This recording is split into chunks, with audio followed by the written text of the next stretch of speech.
A wife cannot put away her husband. It's only a husband that can put away his wife, even in the case of adultery. You were not born with a wife, neither were you born with a husband. There is no reward for marriage in heaven. Paul said, if you are smart, you will be as single as I am. He said, because he that is single careth for the things of the Lord. There's no marriage that is trouble-free. Every marriage has its own problems. The reason why people survive marital problem is because of patience and tolerance.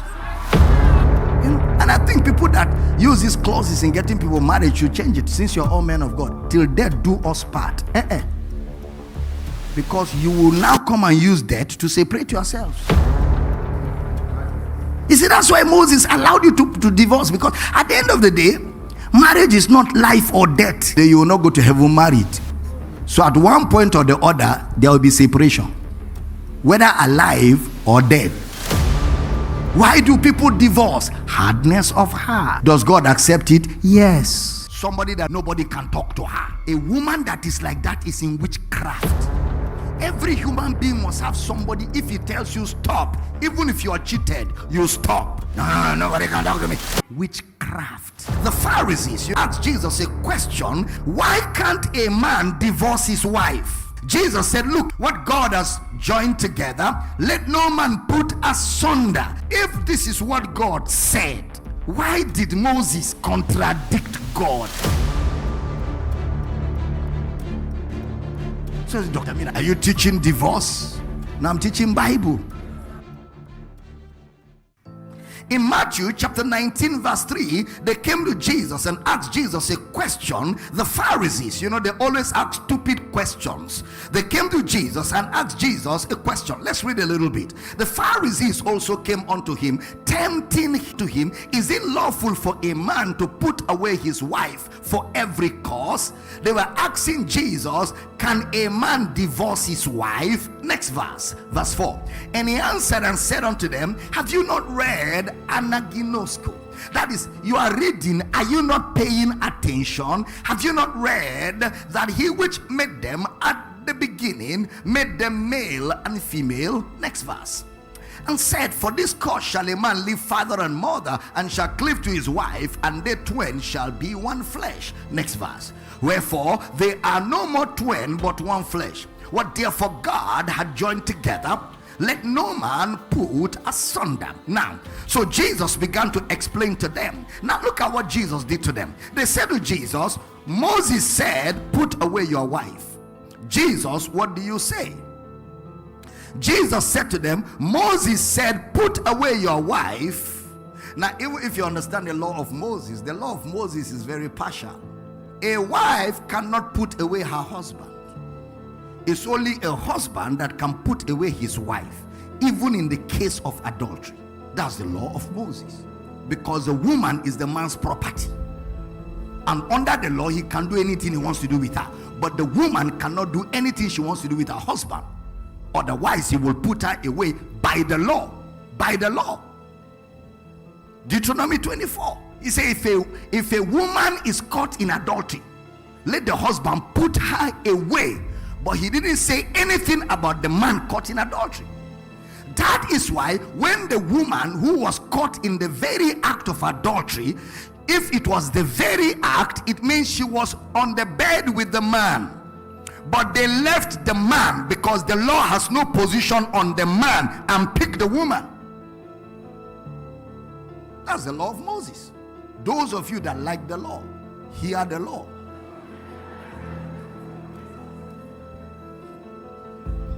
Teaching good. Thank God for grace, because grace now covers the woman. No, the law has no provision for the, no. Under the law, if a woman is having a period, she's not permitted to come close to her husband because she's unclean. But the man can come close to the wife anytime. But the woman has periods, she cannot approach the man. The man is master under the law. Oh, yeah. Oh, yes. Oh, yes. I'm teaching good. Now, if you have questions, be writing them down. I'm not that kind of preacher that is afraid of questions. Write them down, because I'll create few minutes to answer a few things so that you go home with clarity. So under the law, so they now say to Jesus, the law say put away your wife. You will not find the law say put away your husband. No. Okay? Then Jesus said, how did you arrive at Deuteronomy 24 without Genesis? What Jesus was saying is, it will be immoral for you to jump Genesis, Exodus, Leviticus, Numbers, and arrive at Deuteronomy without considering what Genesis says, because Genesis lays the framework. Which means in reading the Bible, you must read the Bible in its sequential order. That's what Jesus was saying. That's why Jesus himself, in teaching, he begins at Moses and all. He doesn't begin at the prophets, then Moses. There's an order of arrangement, bibliology. There's a sequential arrangement of the Bible. If you jump that sequence, you can be confused. That's why you read the Bible from Genesis. Then you travel through, so you have a clear understanding, because Moses laid the building blocks for doctrine. Oh yes, that's why all doctrinal issues, you will see them mentioned by Moses in one form or the other. Heaven, earth, light, darkness, eat, die. Those are building blocks for doctrine. Those words from the mouth of Moses, they are building blocks for doctrine. If I have time, maybe by Saturday, when I've built this message to a level, I will open up a few things. Pray that I will have time. Amen. Pray that we'll have time. So there's an order. You don't just go. Jesus said to them, how did you arrive at Deuteronomy? Have you not read that Genesis comes before Deuteronomy? In Genesis, he says, what God has joined together, male and female created he them. The twain shall be one flesh. How did you arrive at divorce before understanding the plan? The plan is no divorce. But Moses now saw that, like as it is with all human institutions are subject to error. Moses, seeing how men operate, created room for divorce. Because at the end of the day, it's better to divorce than to kill your husband. It's better to divorce than to kill your wife. Because you didn't come to this earth to marry. Marriage is along the line. You were not born with a wife, neither were you born with a husband. There is no reward for marriage in heaven. In fact, Brother Paul says, I wish all of you can be single like me. Paul said, if you are smart, you will be as single as I am. He said, because he that is single careth for the things of the Lord, that he may please God. He said, but he that is married careth for the things of a husband or wife, and he will have problem in the flesh.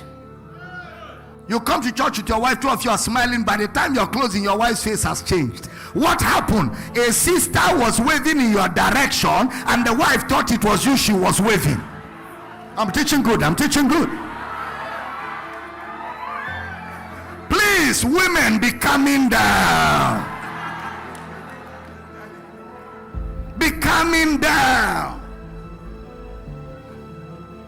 I'm teaching good.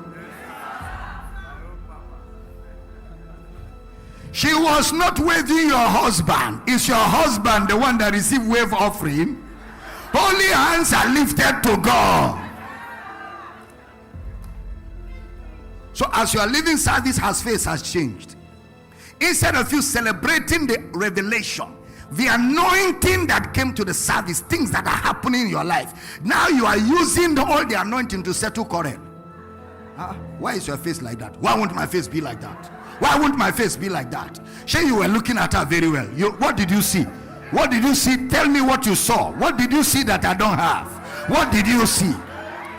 The husband said, I swear to God, I saw no. He said, if you swear again, God will punish you.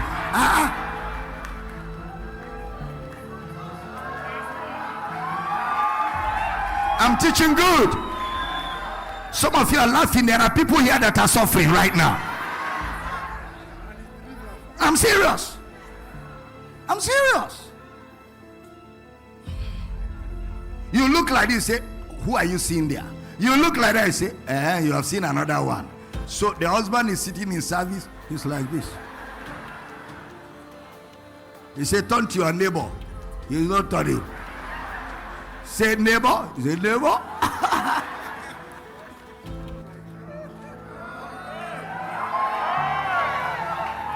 Women be coming down.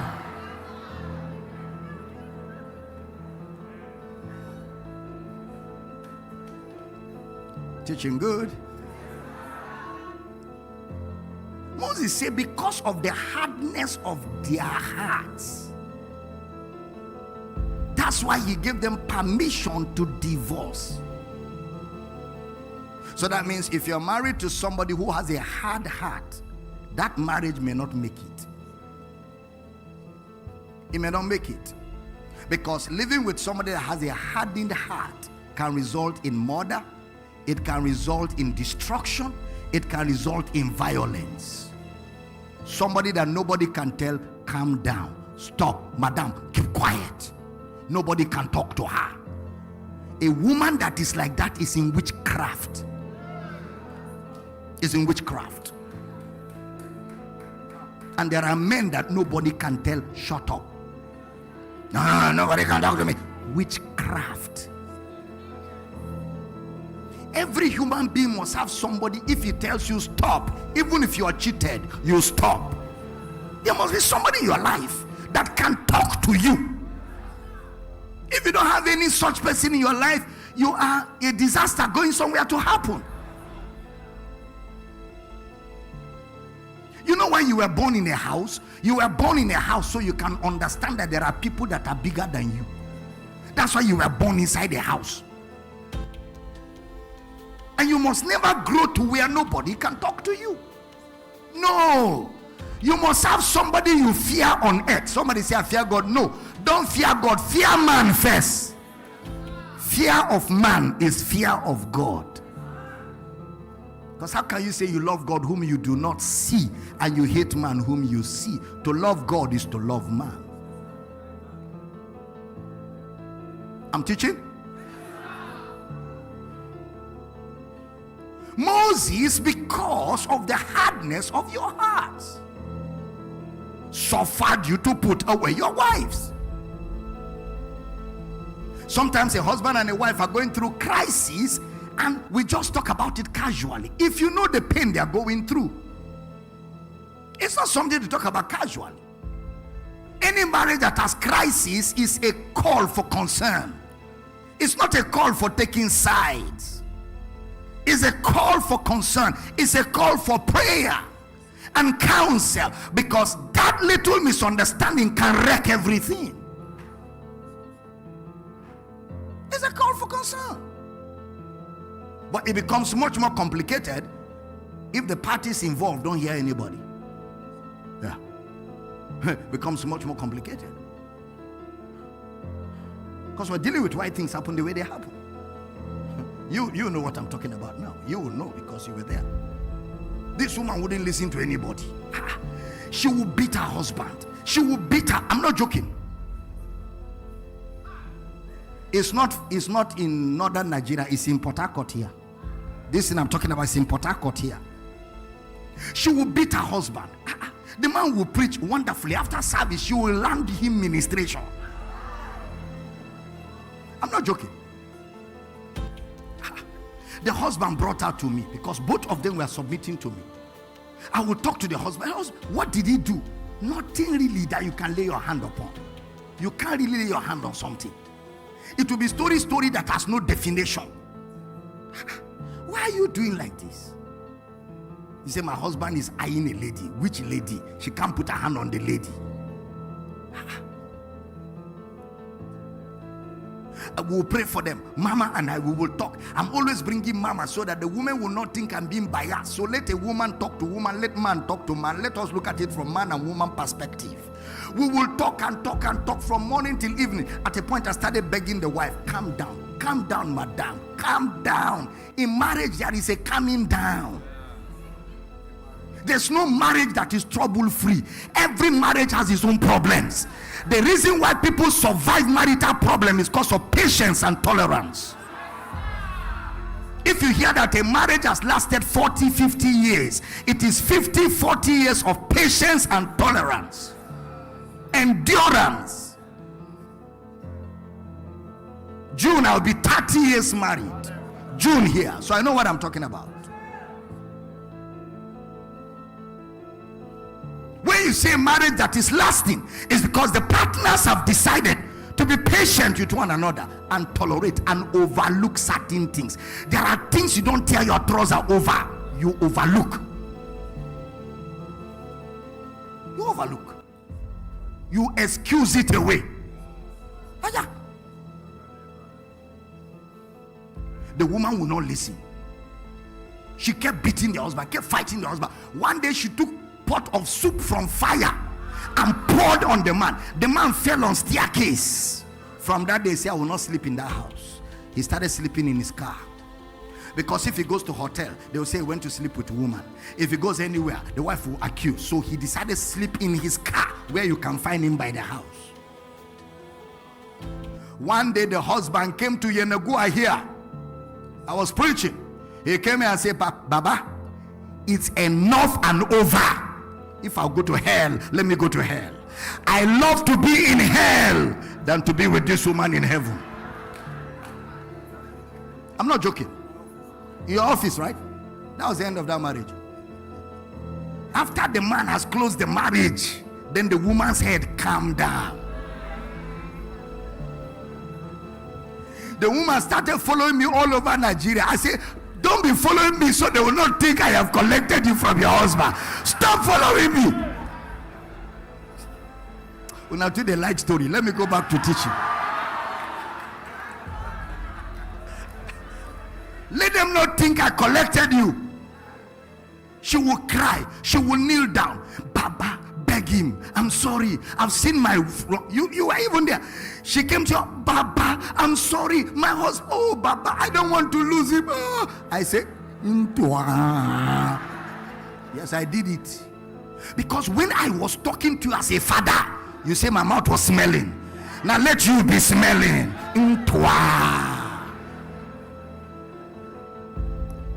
Till today, they are not back together. The man told me that for me to go back to this woman, I better go to hell. Bible says it's better to stay in the bush than to live in the house with an angry woman.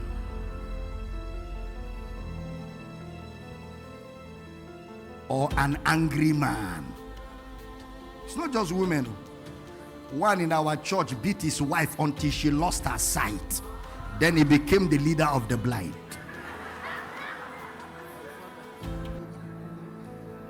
I'm serious. He was the one carrying the stick, carrying the wife everywhere. I said, very good ministry. Since you remove the eye, you have become the eye. Oh yeah. Ungwano, bath am, feed them, cook for them, go market, take care. Madam, relax. Make sure your salary comes every month. Idiotis. Never mind. It's language I spoke. The hardness of your heart. You see, that's why Moses allowed you to divorce, because at the end of the day, marriage is not life or death. You know, and I think people that use these clauses in getting people married should change it, since you're all men of God. Till death do us part. Because you will now come and use death to separate yourselves. You don't understand?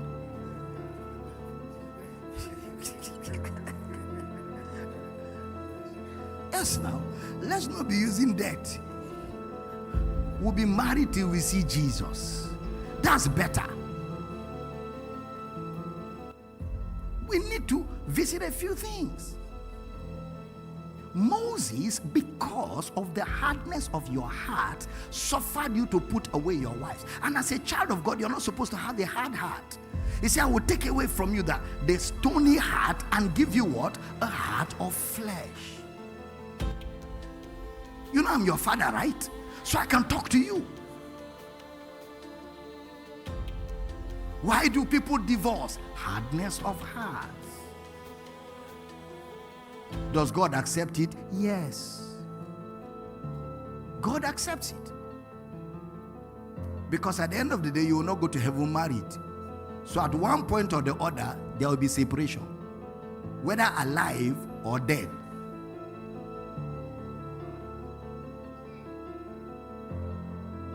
So Dr. Damina, are you teaching divorce? No, I'm teaching Bible.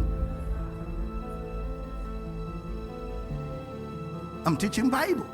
Moses, put it up for me, and then I'll push it a bit further. Are you getting blessed tonight? Wherefore there are no more twain but one flesh. What therefore God had joined together, let no man put asunder. Verse 7. They say unto him, why did Moses then, if this is what God said, why did Moses contradict God? That's the question. Why did Moses then command to give a writing of divorcement and to put her? Because Moses' law is always the wife that is to be put away. The wife cannot put the man away. To put her away. Look at the answer Jesus gave. He saith unto them, Moses, because, somebody say because. That's the reason. Because of the hardness of your heart, suffered you to put away your wives. But from Genesis, it was not so. So, there's a doctrinal issue. Jesus has laid the framework here. That Moses allowed for divorce because of the hardness of people's hearts. It's not a contradiction. Moses is not contradicting God. It remains God's standard for two people to remain married. But if there be a hardened heart where lives are threatened, then divorce is allowed. However, under serious pastoral counseling, because sometimes in the process of counseling we have taken care of issues that will have brought divorce. And there are marriages that are together today because they went through counsel and both parties were willing to listen. I'm teaching now. Why is Jesus dealing with this issue in Matthew chapter 19? Please pay attention. When did God set up that institution? Genesis 2:24. Put up 2:24 Genesis for me. Therefore shall a man leave his father and his mother, and shall cleave unto his wife, and they shall be one flesh. Now, when he said that, he was not talking about a particular marriage. He was talking about marriage. He was not saying, let nobody scatter them. He means what is called marriage is God joining a man and a woman together. Look at verse 7. The intelligent way Jesus now communicated in that Matthew 19. They answered him, why did Moses give them room to divorce? Now remember, the questions they asked was from Moses, because Moses lays the doctrinal building blocks. And Jesus said, go and read.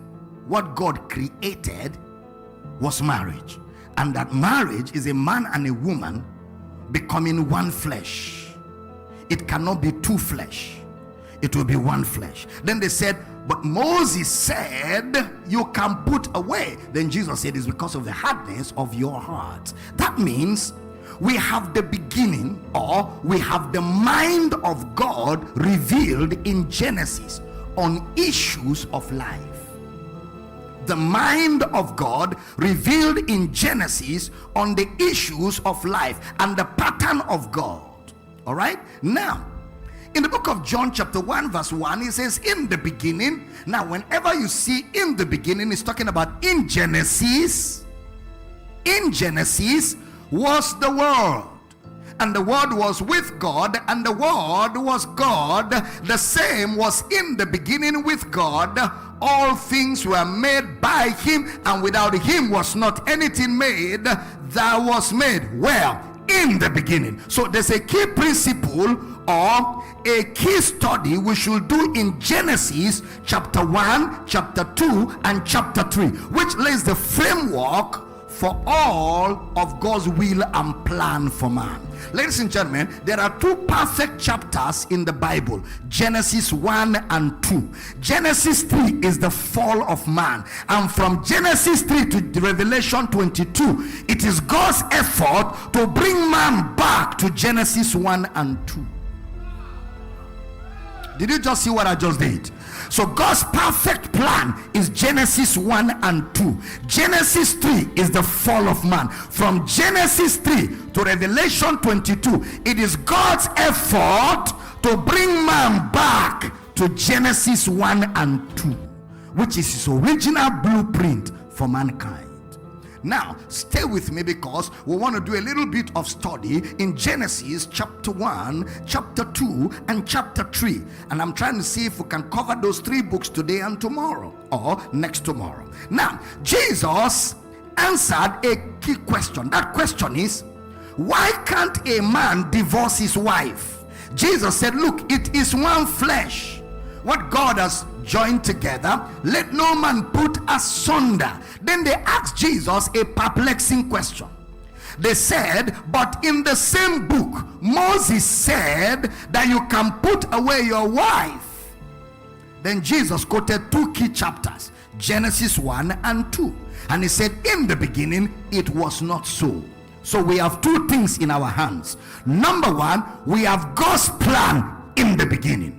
If you're making notes, that's not a place to miss. We have God's plan in the beginning. Number two, we have things that happen not based on God's plan in the beginning. Number one, we have God's plan in the beginning. Number two, we have things that happen not based on the change of God's nature or a change in who God was, but based on a change in man. Number one, we have the beginning.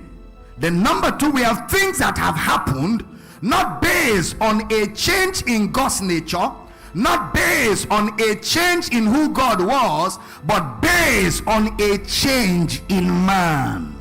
Two important things to take note of. All right, now in the beginning it was not so. Number two, Moses, because of the hardness, change in man, created a room for divorce, which is not what God said in the beginning.